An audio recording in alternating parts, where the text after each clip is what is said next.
How you doing? Feel like I've not spoken to you for ages. I've had to put the lights on and the hoodie. It's getting cold and dark here in Brisbane. In this video, which I'm going to make a little bit longer than normal, I'm going to talk about a new social media campaign or content that's going to be coming out in the next few weeks that I hope you'll like. Answering a question about confidence and teaching a player confidence. Answering a question about structured play in children. Also going to talk about people in Melbourne, what they can do right now while they're in lockdown. In fact, I'll start with that. While you are in lockdown, please reach out. Send me an email, admin@rugbyleaguecoach.com.au, or reach out via socials. I'll send you a completely free 4-week plan for fitness, for gym if you're a player, and coaches. I will send you a 4-week plan which will be perfect for when you start to come out of the restrictions and you've got to have like a small group training over there, a small group training over there, and all that kind of thing. And it's a 4-week plan for all, and I'll send all of you all the programs if you get in touch. admin@rugbyleaguecoach.com.au, or reach out on socials and let me know where you're from in Melbourne. The social media campaign, the social media content that's going to be coming out in the next few weeks, as part of the build-up to the Aim Higher Rugby League Coach on the Road that goes to Sydney, Melbourne and back to Brisbane, I thought I'd share with you some of the best games that I've ever coached in.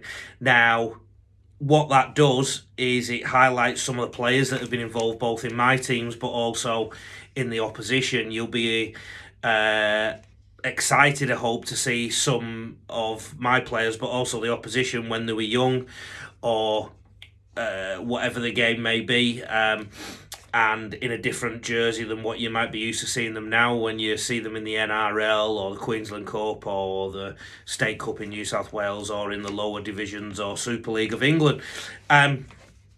There'll be the criteria for that isn't just, the best games, the most exciting. It might be the games that meant the most to me at the time or the group at the time.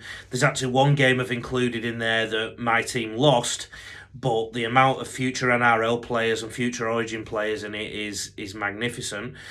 So keep an eye on the social media over the next few weeks and you will see that emerge, and there's some great stories to tell, including one person not waiting after the grand final for the official presentation. He just went up and stole the trophy and started celebrating with it, jokingly and all in good taste, and he put it back and there was a real presentation. But yeah, there's some funny stories in there and some interesting stories. I'm going to attack this one first about confidence. I've had a note from a coach in Halifax who basically says that he's trying to teach confidence into a particular 15-year-old who's got all the abilities in the world. When the opposition start mouthing off, they can get into his head a little bit, and the coach actually wrote at the bottom of the message that he feels like he's letting the kid down and failing the kid. Well, first of all, no, you are not. What this 15-year-old boy is going through is just the normal patterns that a teenager goes through, just working out his own game, his own mind and all that kind of thing. So no, you're not failing the kid. However, there are some strategies that you can start to employ. First of all, let me give you the answer you probably don't want to hear first, which is confidence comes from practice. Practice and preparation makes you better.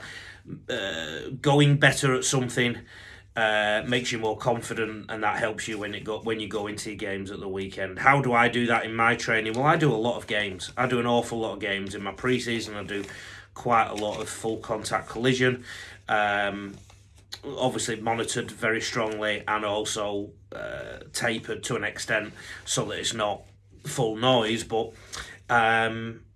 if you want to get better at anything, you have to keep doing it, right? So, and the better you get at it, the more confident you get. That is probably the answer that you don't want to hear, but now I'm going to give you some strategies that hopefully you do want to hear.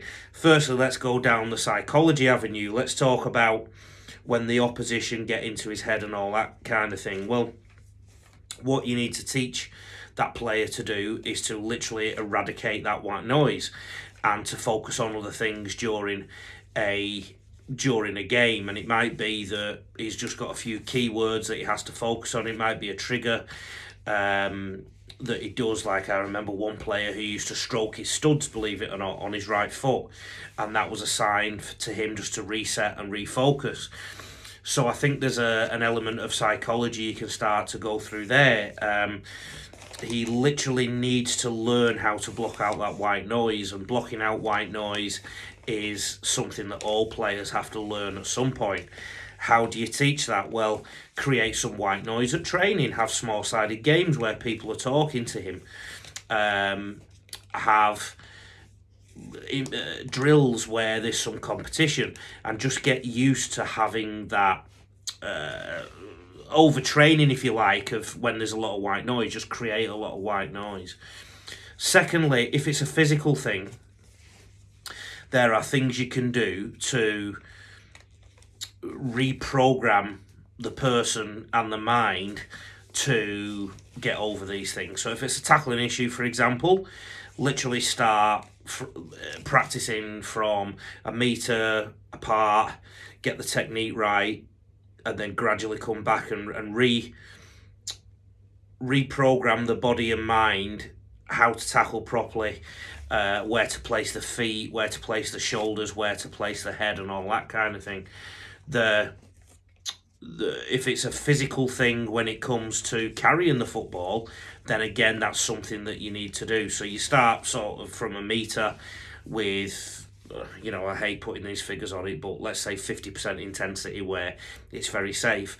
And then you gradually and in a controlled manner increase the metres and increase the intensity of it. The reality is he's not going to get over this until he gets over it. There's no shortcut, there's no tablet you can take, there's possibly nothing he can read or anything like that. The reality is he's just got to keep battling it and keep fighting it. And the reality is, and again, this comes back to the answer that you probably don't want to hear, but it's all about practicing. It's all about getting better in the circumstances, because soon what will happen is he'll realise that the white noise happens, he does something that's good, and that will just reverse the process. So the other strategy you might want to talk is just talk to him and just say, what is it, what gets to you, all that kind of thing. But the reality is he's probably listening too much and not listening to his own mind. And I think that one of the reasons that happens is they have too much going on in the mind. So just give him 2 or 3 things to focus on when everything else is going Pete Tong around him, or there's too much noise.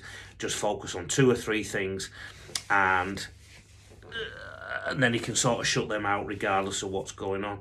The next question I wanted to focus on was a question I got from my mate in Sweden, Nick, who was talking about how there's too much structured play in kids, and he said he wanted me to write something. Well, no, I'll just talk about it on here, mate. When you go and watch an under-6s game or something like that, you'll always see kids grab the ball and they'll just run wherever. And what they're actually doing is looking for space, right? So even if the space is 30 metres to the right, they'll run sideways, sometimes backwards, just to get that space. They don't want to get tackled, and they just want to get to the space, particularly if they're small. What happens over time is that coaches get hold of these players and start to coach some of the structured play that I believe, and many believe, takes away a lot of the instinctive play.